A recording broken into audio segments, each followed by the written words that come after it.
செஞ்சா கூட என்ன நினைக்கிறாங்க, 10 வருஷத்துக்கு முன்னாடி செஞ்சேன் அததான் இப்ப திருப்பி செஞ்சிருக்காங்க அப்படின்னு தான் சொல்றாங்க. இது ஒரு சொந்தக்காரன் ஒரு பேச்சு சொல்லக்கூடாதா? அவனுக்கு சின்னதா அந்த உரிமை இல்லையா?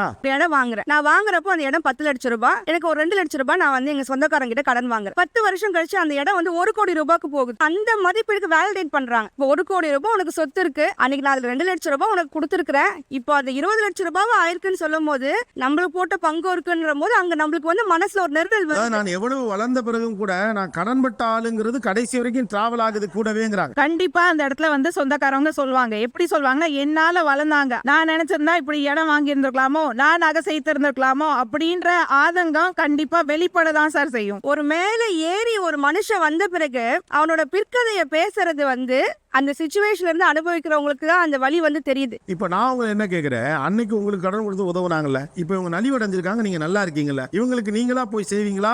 கண்டிப்பா செய்யறோங்க சார். இதை நீங்க செஞ்சா அவங்க பேசவே மாட்டாங்க.